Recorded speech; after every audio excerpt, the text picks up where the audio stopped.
by Joe Mabry. The Art of Public Speaking by Dale Carnegie and Joseph Berg Esenwein.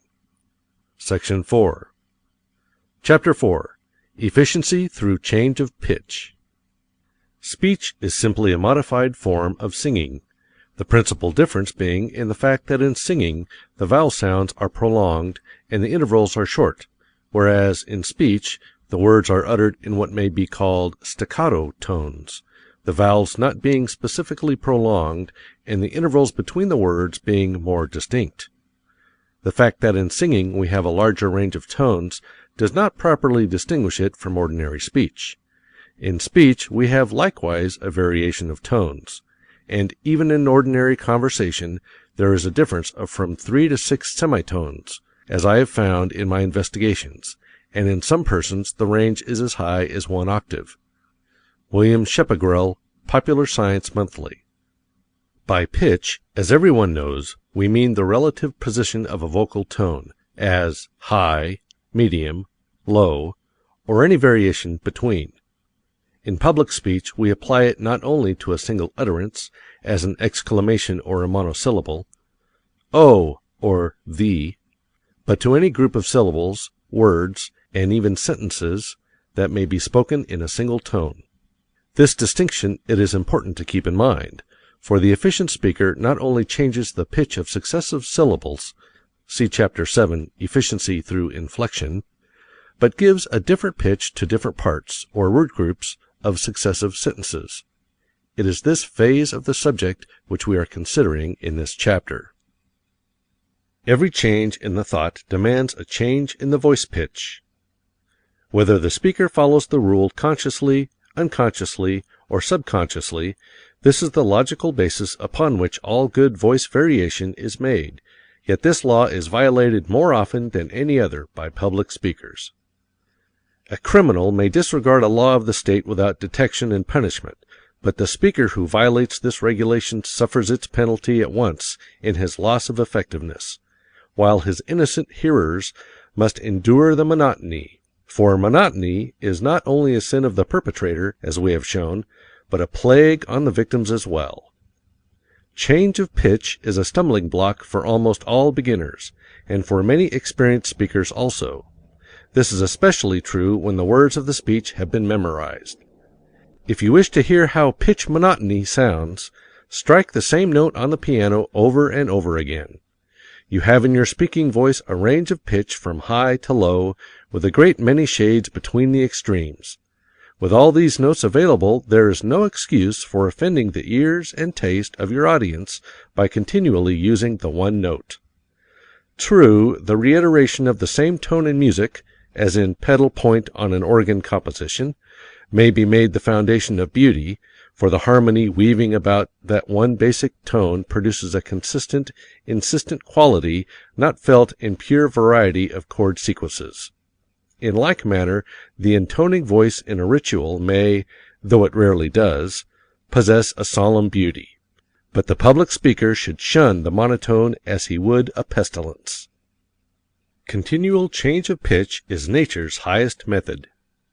In our search for the principles of efficiency, we must continually go back to nature. Listen, really listen, to the birds sing. Which of these feathered tribes are most pleasing in their vocal efforts? Those whose voices, though sweet, have little or no range, or those that, like the canary, the lark, and the nightingale, not only possess a considerable range, but utter their notes in continual variety of combinations?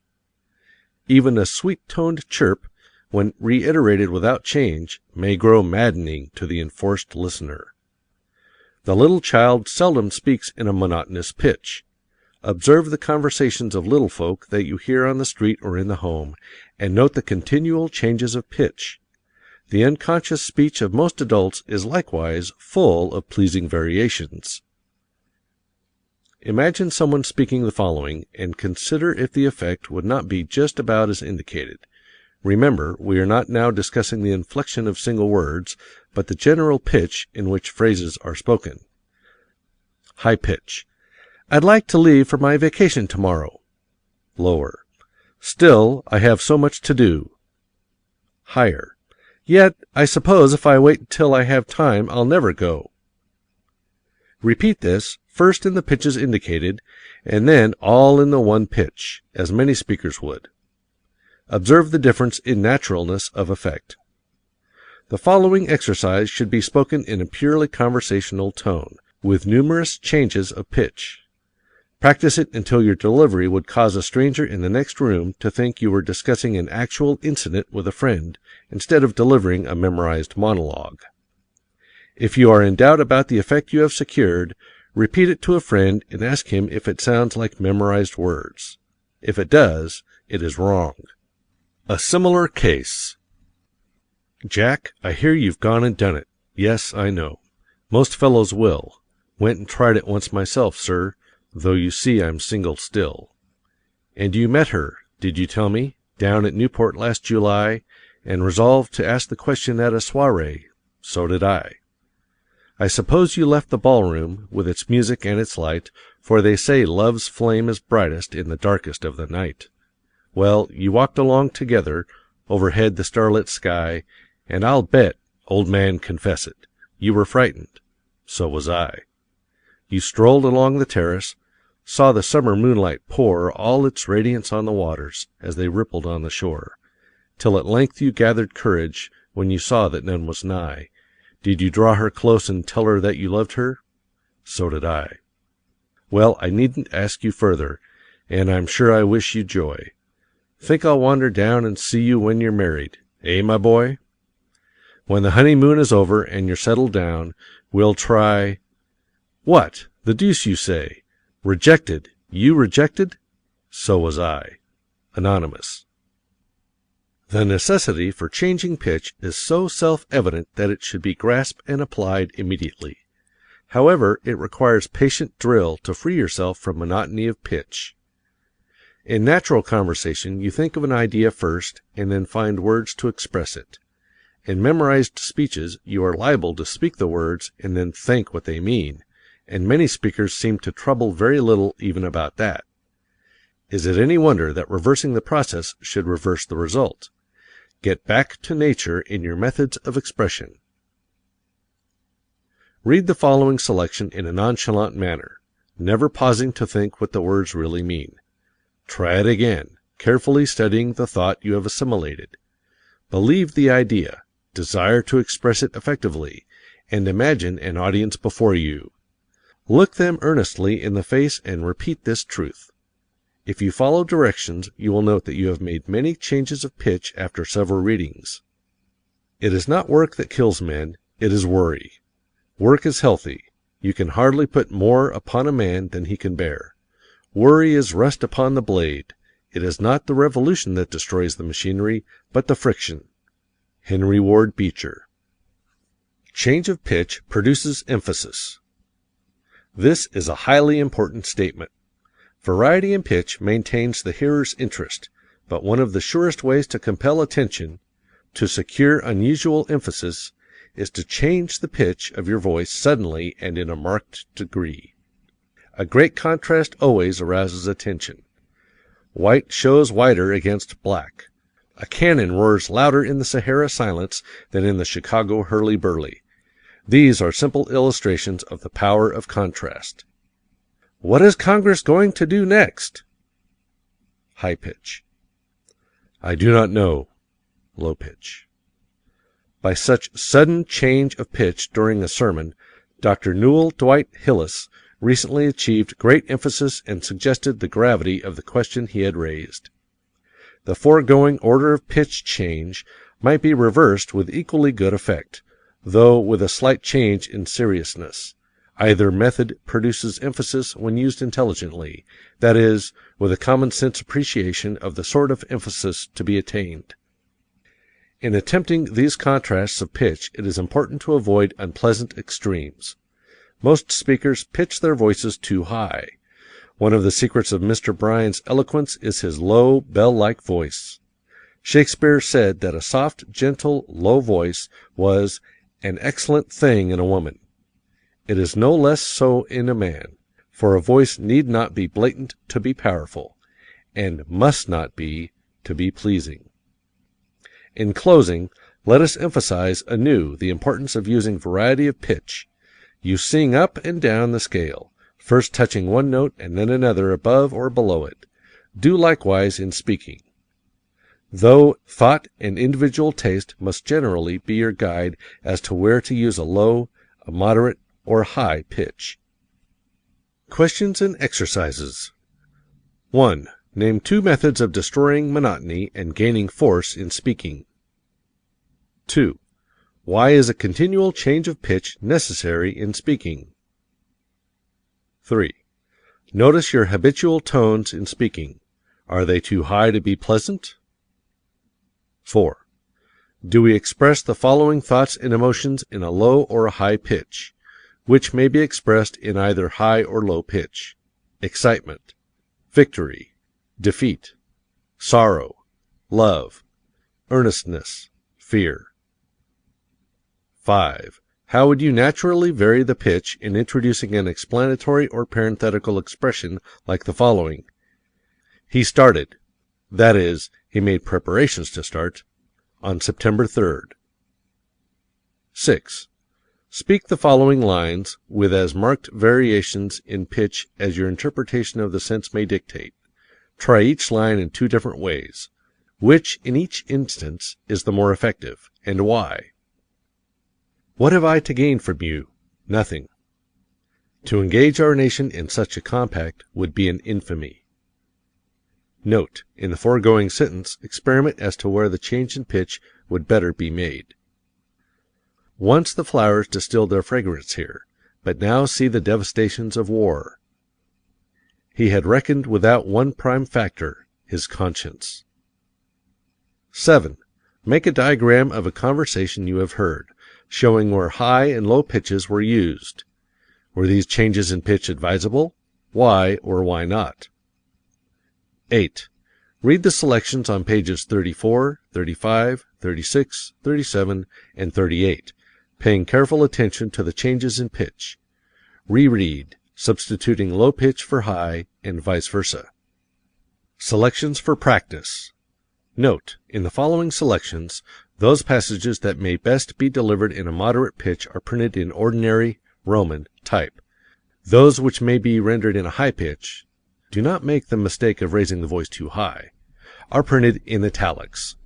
Those which might well be spoken in a low pitch are printed in capitals. These arrangements, however, are merely suggestive. We cannot make it strong enough that you must use your own judgment in interpreting a selection. Before doing so, however, it is well to practice these passages as they are marked. Yes, all men labor. Rufus Choate and Daniel Webster labor, say the critics. But every man who reads of the labor question knows that it means the movement of the men that earn their living with their hands, that are employed and paid wages, are gathered under roofs of factories, sent out on farms, sent out on ships, gathered on the walls. In popular acceptation, the working class means the men that work with their hands for wages, so many hours a day, employed by great capitalists that work for everybody else. Why do we move for this class? Why, asks a critic, don't you move for all working men? Because while Daniel Webster gets $40,000 for arguing the Mexican claims, there is no need of anybody's moving for him. Because, while Rufus Choate gets $5,000 for making one argument to a jury, there is no need of moving for him, or for the men that work with their brains, that do highly disciplined and skilled labor, invent and write books. The reason why the labor movement confines itself to a single class is because that class of work does not get paid, does not get protection. Mental labor is adequately paid and more than adequately protected. It can shift its channels, it can vary according to the supply and demand. If a man fails as a minister, why, he becomes a railway conductor. If that doesn't suit him, he goes west, and he becomes governor of a territory. And if he finds himself incapable of either of these positions, he comes home and gets to be a city editor. He varies his occupation as he pleases, and doesn't need protection. But the great mass chained to a trade, doomed to be ground up in the mill of supply and demand, that works so many hours a day, and must run in the great ruts of business, they are the men whose inadequate protection, whose unfair share of the general product, claims a movement in their behalf. Wendell Phillips. Knowing the price we must pay, the sacrifice we must make, the burdens we must carry, the assaults we must endure, knowing full well the cost, yet we enlist, and we enlist for the war. For we know the justice of our cause, and we know too its certain triumph. Not reluctantly then, but eagerly, not with faint hearts, but strong, do we now advance upon the enemies of the people, for the call that comes to us is the call that came to our fathers. As they responded, so shall we. He hath sounded forth a trumpet that shall never call retreat. He is sifting out the hearts of men before his judgment seat. Oh, be swift our souls to answer him, be jubilant our feet. Our God is marching on. Albert J. Beveridge. Remember that two sentences, or two parts of the same sentence, which contain changes of thought, cannot possibly be given effectively in the same key. Let us repeat. Every big change of thought requires a big change of pitch. What the beginning student will think are big changes of pitch will be monotonously alike. Learn to speak some thoughts in a very high tone, others in a very, very low tone. Develop range. It is almost impossible to use too much of it. Happy am I that this mission has brought my feet at last to press New England's historic soil, and my eyes to the knowledge of her beauty and her thrift. Here within touch of Plymouth Rock and Bunker Hill, where Webster thundered and Longfellow sang, Emerson thought and Channing preached. Here in the cradle of American letters and almost of American liberty, I hasten to make the obeisance that every American owes New England when first he stands uncovered in her mighty presence. Strange apparition! This stern and unique figure, carved from the ocean and the wilderness, its majesty kindling and growing amid the storms of winter and of wars, until at last the gloom was broken, its beauty disclosed in the sunshine, and the heroic workers rested at its base, while startled kings and emperors gazed and marveled that from the rude touch of this handful cast on a bleak and unknown shore should have come the embodied genius of human government, and the perfected model of human liberty.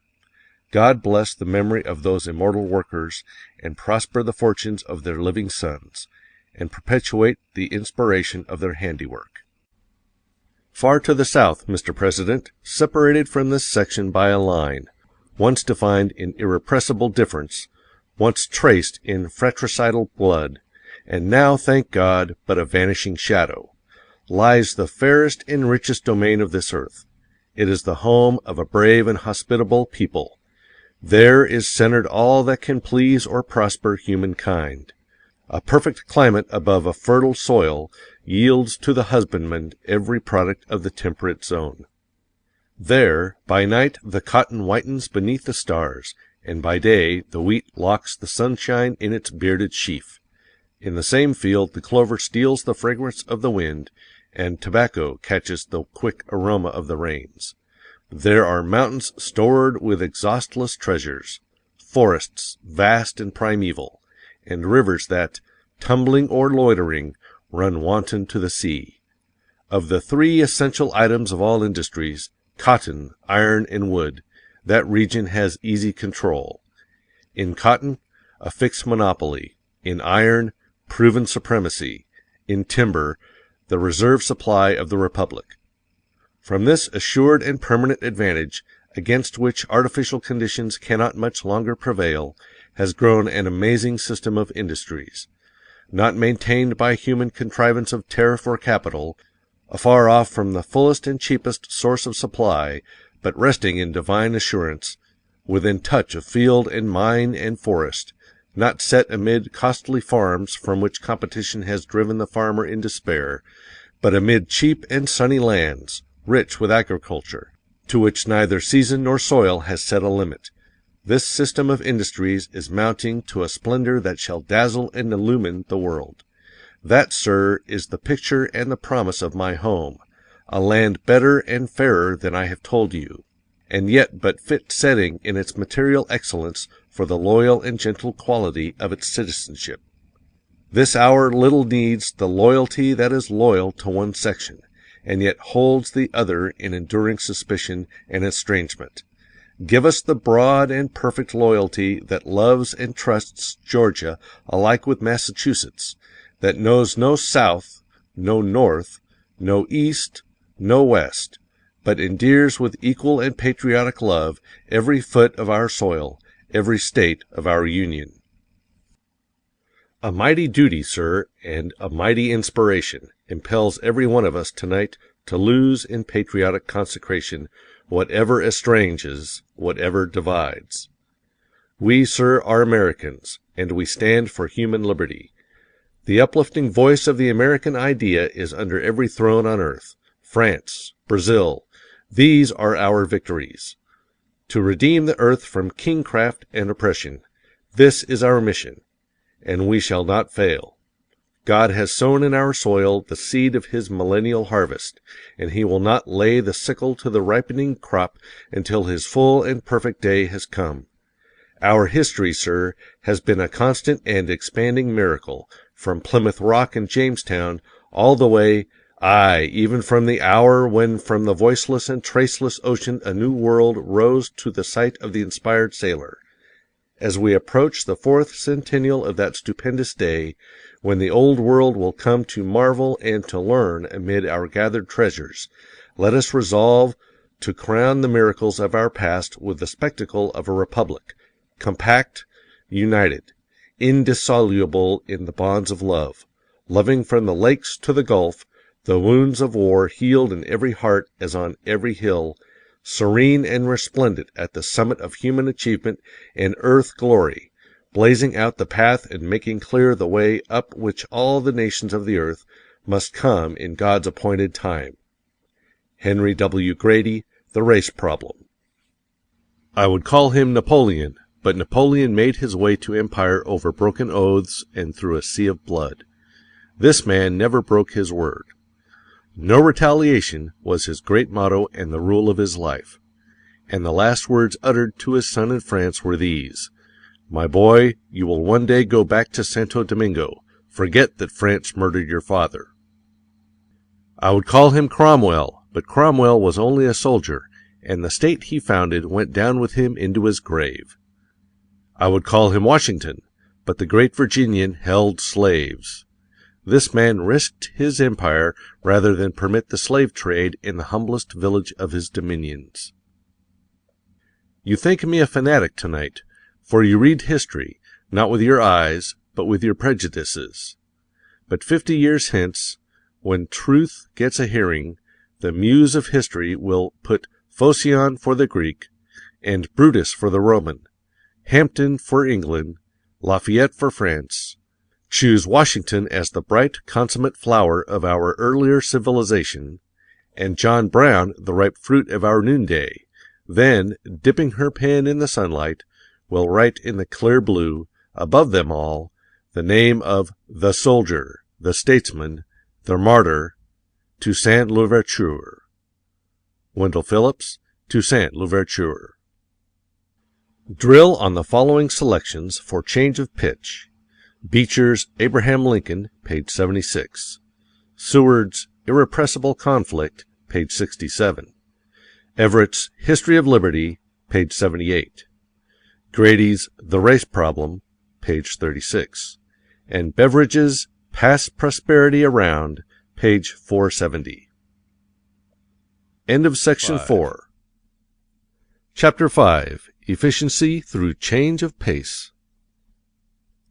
Hear how he clears the points of faith, wi' rattlin' and thumpin', now meekly calm, now wild in wrath, he's stampin' and he's jumpin'. Robert Burns, Holy Fair. The Latins have bequeathed to us a word that has no precise equivalent in our tongue. Therefore we have accepted it, body unchanged. It is the word tempo, and means rate of movement, as measured by the time consumed in executing that movement. Thus far its use has been largely limited to the vocal and musical arts, But it would not be surprising to hear tempo applied to more concrete matters, for it perfectly illustrates the real meaning of the word to say that an ox cart moves in slow tempo, an express train in a fast tempo.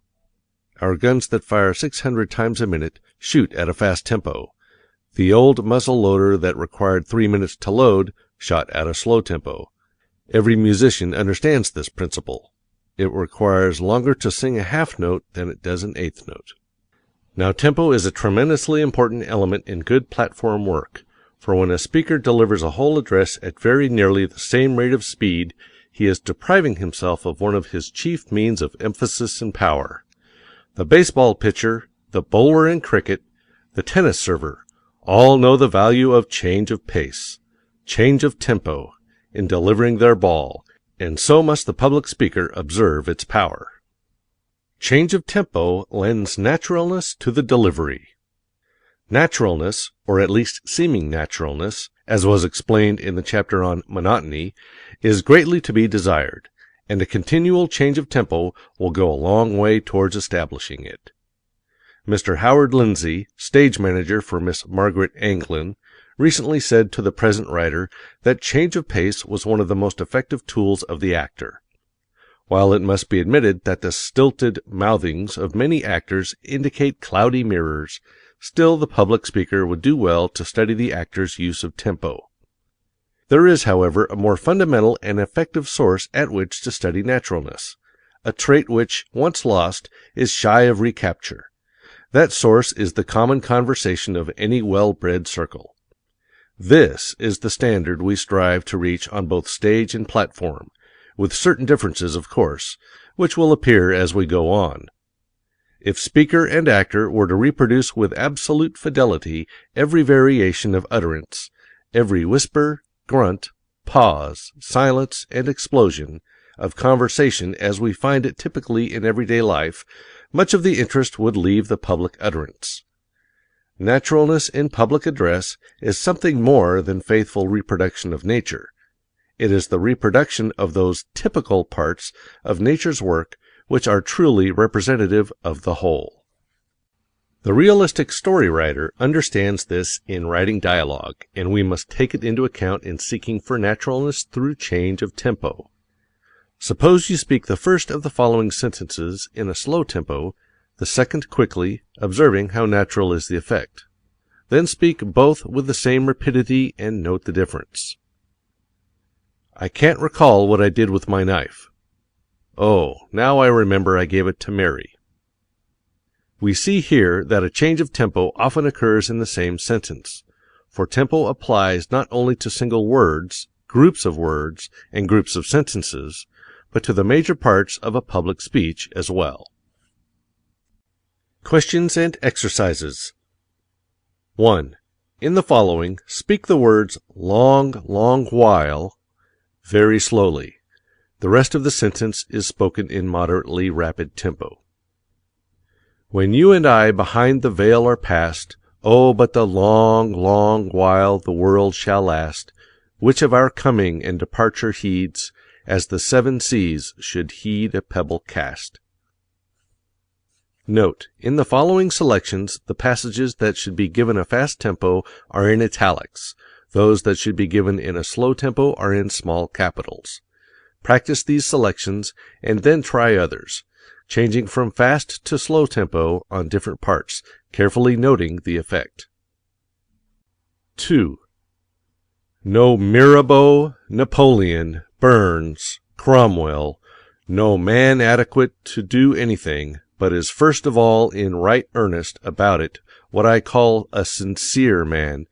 I should say sincerity, a great, deep, genuine sincerity, is the first characteristic of a man in any way heroic.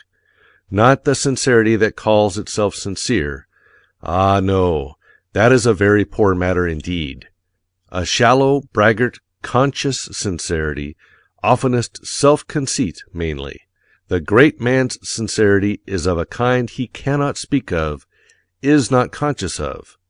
Thomas Carlyle. 3.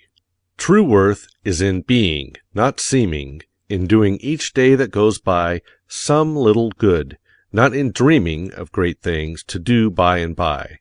For whatever men say in their blindness, and in spite of the follies of youth, there is nothing so kingly as kindness, and nothing so royal as truth. Anonymous. 4. To get a natural effect, where would you use slow and where fast tempo in the following? Fool's Gold. See him there, cold and gray, watch him as he tries to play. No, he doesn't know the way, he began to learn too late. She's a grim old hag, is fate, for she let him have his pile, smiling to herself the while, knowing what the cost would be when he'd found the golden key. Multimillionaire is he, many times more rich than we, but at that I wouldn't trade with the bargain that he made. Came here many years ago, not a person did he know, had the money hunger bad, mad for money, piggish mad. Didn't let a joy divert him, didn't let a sorrow hurt him. Let his friends and kin desert him, while he planned and plugged and hurried on his quest for gold and power. Every single wakeful hour with the money thought he'd dower, all the while as he grew older and grew bolder, he grew colder. And he thought that some day he would take the time to play, but say, he was wrong. Life's a song in the spring. Youth can sing and can fling, but joys wing when we're older, like birds when it's colder. The roses were red as he went rushing by, and glorious tapestries hung in the sky, and the clover was waving 'neath honey bees slaving. A bird over there roundelayed a soft air, but the man couldn't spare time for gathering flowers, or resting in bowers, or gazing at skies that gladdened the eyes, so he kept on and swept on, through mean, sordid years. Now he's up to his ears in the choicest of stocks, he owns endless blocks of houses and shops, and the stream never stops, pouring into his banks. I suppose that he ranks pretty near to the top. What I have wouldn't sop his ambition one tittle, and yet with my little I don't care to trade with the bargain he made. Just watch him today, see him trying to play. He's come back for blue skies, but they're in a new guise. Winter's here, all is gray, the birds are away, the meadows are brown, the leaves lie aground, and the gay brook that wound with a swirling and whirling of waters is furling its bosom in ice, and he hasn't the price, with all of his gold, to buy what he sold. He knows now the cost of the springtime he lost, of the flowers he tossed from his way, and say, he'd pay any price if the day could be made not so gray. He can't play. Herbert Kaufman, used by permission of Everybody's Magazine. Change of tempo prevents monotony. The canary in the cage before the window is adding to the beauty and charm of his singing by a continual change of tempo. If King Solomon had been an orator, he undoubtedly would have gathered wisdom from the song of the wild birds as well as from the bees. Imagine a song written with but quarter notes. Imagine an auto with only one speed. Exercises. 1. Note the change of tempo indicated in the following and how it gives a pleasing variety. Read it aloud. Fast tempo is indicated by italics, slow by small capitals. And he thought that some day he would take the time to play, but say, he was wrong. Life's a song, in the spring youth can sing and can fling, but joys wing when we're older, like the birds when it's colder. The roses were red as he went rushing by, and glorious tapestries hung in the sky. 2. Turn to Fool's Gold on page 42, and deliver it in an unvaried tempo. Note how monotonous is the result. This poem requires a great many changes of tempo, and is an excellent one for practice. 3.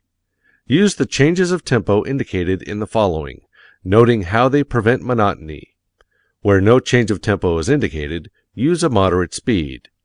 Too much of variety would really be a return to monotony. The Mob. A mob kills the wrong man was flashed in the newspaper headline lately. The mob is an irresponsible, unthinking mass. It always destroys but never constructs. It criticizes but never creates. Utter a great truth and the mob will hate you. See how it condemned Dante to exile. Encounter the dangers of the unknown world for its benefit, and the mob will declare you crazy. It ridiculed Columbus, and for discovering a new world, gave him prison and chains.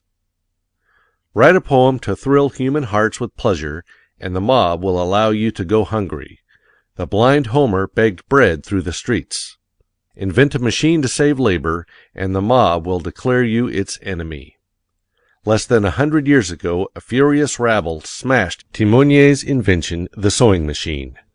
Build a steamship to carry merchandise and accelerate travel, and the mob will call you a fool. A mob lined the shores of the Hudson River to laugh at the maiden attempt of Fulton's Folly, as they called his little steamboat. Emerson says, "A mob is a society of bodies voluntarily bereaving themselves of reason and traversing its work. The mob is man voluntarily descended to the nature of the beast. Its fit hour of activity is night. Its actions are insane, like its whole constitution. It persecutes a principle. It would whip a right. It would tar and feather justice by inflicting fire and outrage upon the house and persons of those who have these." The mob spirit stalks abroad in our land today. Every week gives a fresh victim to its malignant cry for blood. There were 48 persons killed by mobs in the United States in 1913, 64 in 1912, and 71 in 1911. Among the 48 last year were a woman and a child. 2 victims were proven innocent after their death. In 399 B.C., a demagogue appealed to the popular mob to have Socrates put to death, and he was sentenced to the hemlock cup. 1400 years afterward, an enthusiast appealed to the popular mob, and all Europe plunged into the Holy Land to kill and mangle the heathen. In the 17th century, a demagogue appealed to the ignorance of men, and 20 people were executed at Salem, Mass. Within 6 months for witchcraft. 2,000 years ago, the mob yelled, "Release unto us Barabbas," and Barabbas was a murderer. From an editorial by D.C. in Leslie's Weekly, by permission. Present-day business is as unlike old-time business as the old-time ox cart is unlike the present-day locomotive. Invention has made the whole world over again. The railroad, telegraph, telephone have bound the people of modern nations into families. To do the business of those closely knit millions in every modern country, great business concerns came into being. What we call big business is the child of the economic progress of mankind. So warfare to destroy big business is foolish because it cannot succeed, and wicked because it ought not to succeed. Warfare to destroy big business does not hurt big business, which always comes out on top, so much as it hurts all other business which, in such a warfare, never come out on top. A. J. Beveridge. Change of tempo produces emphasis. Any big change of tempo is emphatic and will catch the attention. You may scarcely be conscious that a passenger train is moving when it is flying over the rails at 90 miles an hour. But if it slows down very suddenly to a 10-mile gait, your attention will be drawn to it very decidedly. You may forget that you are listening to music as you dine, but let the orchestra either increase or diminish its tempo in a very marked degree, and your attention will be arrested at once. This same principle will procure emphasis in a speech. If you have a point that you want to bring home to your audience forcefully, make a sudden and great change of tempo, and they will be powerless to keep from paying attention to that point. Recently, the present writer saw a play in which these lines were spoken. Quote, "I don't want you to forget what I said. I want you to remember it the longest day you... I don't care if you've got 6 guns." End quote. The part up to the dash was delivered in a very slow tempo. The remainder was named out at lightning speed, as the character who was spoken to drew a revolver. The effect was so emphatic that the lines are remembered 6 months afterwards, while most of the play has faded from memory. The student who has powers of observation will see this principle applied by all our best actors in their efforts to get emphasis where emphasis is due. But remember that the emotion in the matter must warrant the same intensity in the manner, or the effect will be ridiculous. Too many public speakers are impressive over nothing. Thought rather than rules must govern you while practicing change of pace. It is often a matter of no consequence which part of a sentence is spoken slowly and which is given in fast tempo. The main thing to be desired is the change itself. For example, in the selection, The Mob, on page 46, note the last paragraph. Reverse the instructions given, delivering everything that is marked for slow tempo quickly, and everything that is marked for quick tempo slowly. You will note that the force or meaning of the passage has not been destroyed. However, many passages cannot be changed to a slow tempo without destroying their force. Instances: the Patrick Henry speech on page 110, and the following passage from Whittier's Barefoot Boy. Oh, for boyhood's time of June, crowding years in one brief moon, when all things I heard or saw, me, their master, waited for. I was rich in flowers and trees, hummingbirds and honeybees. For my sport the squirrel plied the snouted mole his spade. For my taste the blackberry cone purpled over hedge and stone. Laughed the brook for my delight through the day and through the night, whispering at the garden wall, talked with me from fall to fall. Mine the sand-rimmed pickerel pond, mine the walnut slopes beyond, mine and bending orchard trees, apples of Hesperides. Still as my horizon grew, larger grew my riches too. All the world I saw or knew seemed a complex Chinese toy, fashioned for a barefoot boy. J. G. Whittier. Be careful in regulating your tempo not to get your movement too fast. This is a common fault with amateur speakers. Mrs. Siddon's rule was, take time. 100 years ago there was used in medical circles a preparation known as the shotgun remedy.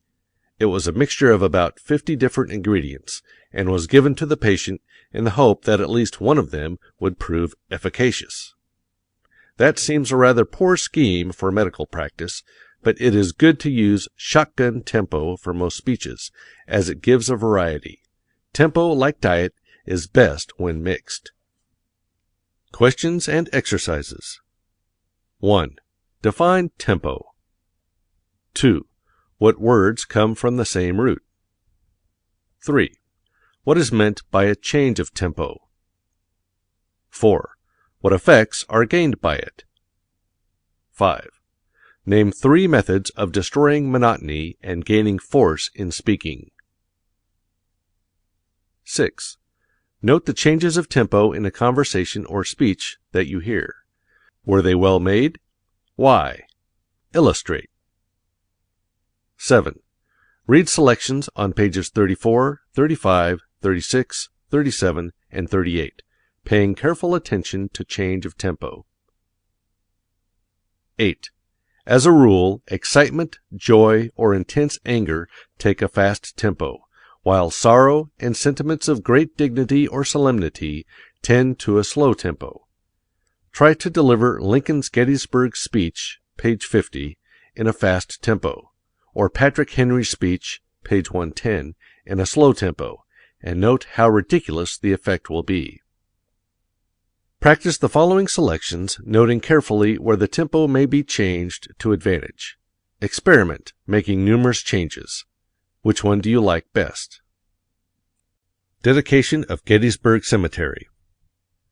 87 years ago, our fathers brought forth upon this continent a new nation, conceived in liberty, and dedicated to the proposition that all men are created equal. Now we are engaged in a great civil war, testing whether that nation, or any nation so conceived and so dedicated, can long endure. We are met on a great battlefield of that war. We are met to dedicate a portion of it as the final resting place of those who have given their lives that that nation might live. It is altogether fitting and proper that we should do this. But In a larger sense, we cannot dedicate, we cannot consecrate, we cannot hallow this ground. The brave men, living and dead, who struggled here, have consecrated it, far above our power to add or to detract. The world will very little note nor long remember what we say here, but it can never forget what they did here. It is for us, the living, rather, to be dedicated here to the unfinished work that they have thus far so nobly carried on. It is rather for us to be here dedicated to the great task remaining before us, that from these honored dead we take increased devotion to that cause for which they here gave the last full measure of devotion, that we here highly resolve that these dead shall not have died in vain, that the nation shall, under God, have a new birth of freedom, and that government of the people, by the people, for the people, shall not perish from the earth. Abraham Lincoln. A Plea for Cuba. This deliberative oration was delivered by Senator Thurston in the United States Senate on March 24, 1898. It is recorded in full in the Congressional Record of that date. Mrs. Thurston died in Cuba. As a dying request, she urged her husband, who was investigating affairs in the island, to do his utmost to induce the United States to intervene. Hence this oration. Mr. President, I am here by command of silent lips to speak once and for all upon the Cuban situation. I shall endeavor to be honest, conservative, and just. I have no purpose to stir the public passion to any action not necessary and imperative to meet the duties and necessities of American responsibility, Christian humanity, and national honor. I would shirk this task if I could, but I dare not. I cannot satisfy my conscience except by speaking, and speaking now. I went to Cuba firmly believing that the condition of affairs there had been greatly exaggerated by the press, and my own efforts were directed in the first instance to the attempted exposure of these supposed exaggerations. There has undoubtedly been much sensationalism in the journalism of the time, but as to the condition of affairs in Cuba, there has been no exaggeration, because exaggeration has been impossible. Under the inhuman policy of Weyler, not less than 400,000 self-supporting, simple, peaceable, defenseless country people were driven from their homes in the agricultural portions of the Spanish provinces to the cities, and imprisoned upon the barren waste outside the residence portions of these cities and within the lines of entrenchment established a little way beyond. Their humble homes were burned, their fields laid waste, their implements of husbandry destroyed, their livestock and food supplies for the most part confiscated. Most of the people were old men, women, and children. They were thus placed in hopeless imprisonment, without shelter or food. There was no work for them in the cities to which they were driven. They were left with nothing to depend upon except the scanty charity of the inhabitants of the cities, and with slow starvation their inevitable fate. The pictures in the American newspapers of the starving reconcentrados are true. They can all be duplicated by the thousands. I never before saw, and please God I may never again see, so deplorable a sight as the reconcentrados in the suburbs of Matanzas. I can never forget to my dying day the hopeless anguish in their despairing eyes. Huddled about their little bark huts, they raised no voice of appeal to us for alms as we went among them. Men, women, and children stand silent, famishing with hunger. Their only appeal comes from their sad eyes, through which one looks as through an open window into their agonizing souls. The government of Spain has not appropriated and will not appropriate $1 to save these people. They are now being attended and nursed and administered to by the charity of the United States. Think of the spectacle!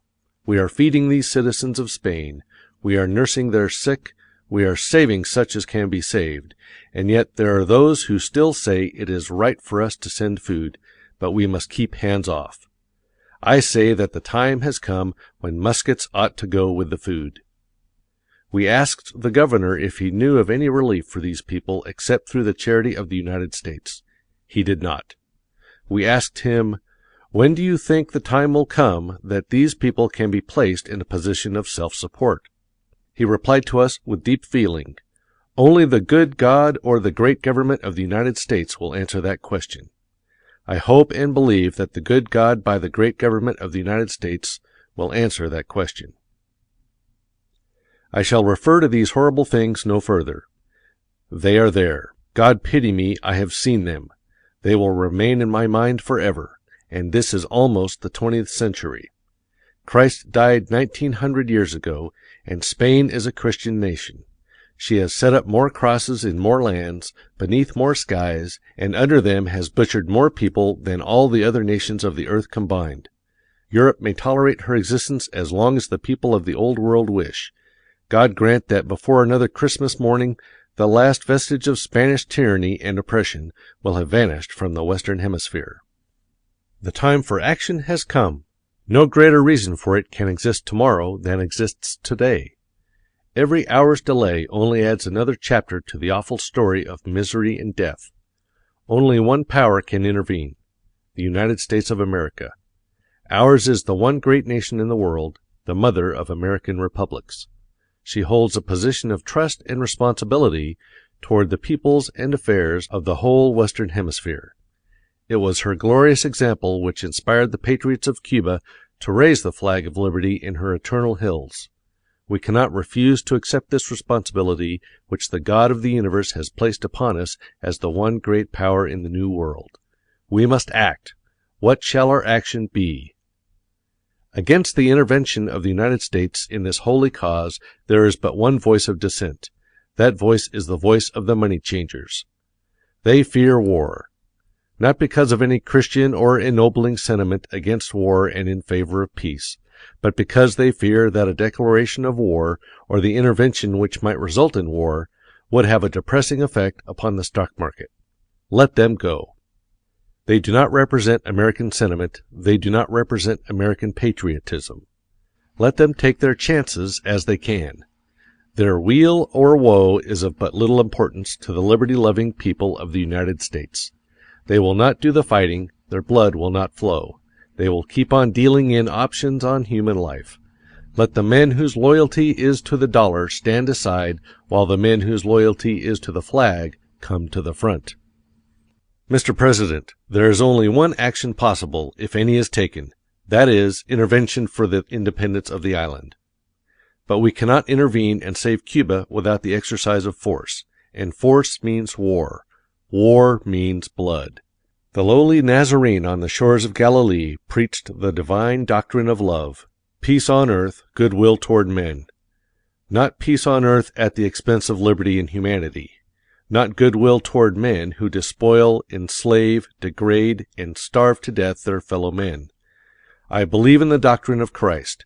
I believe in the doctrine of peace. But, Mr. President, men must have liberty before there can come abiding peace. Intervention means force. Force means war. War means blood. But it will be God's force. When has a battle for humanity and liberty ever been won except by force? What barricade of wrong, injustice, and oppression has ever been carried except by force? Force compelled the signature of unwilling royalty to the great Magna Carta. Force put life into the Declaration of Independence and made effective the Emancipation Proclamation.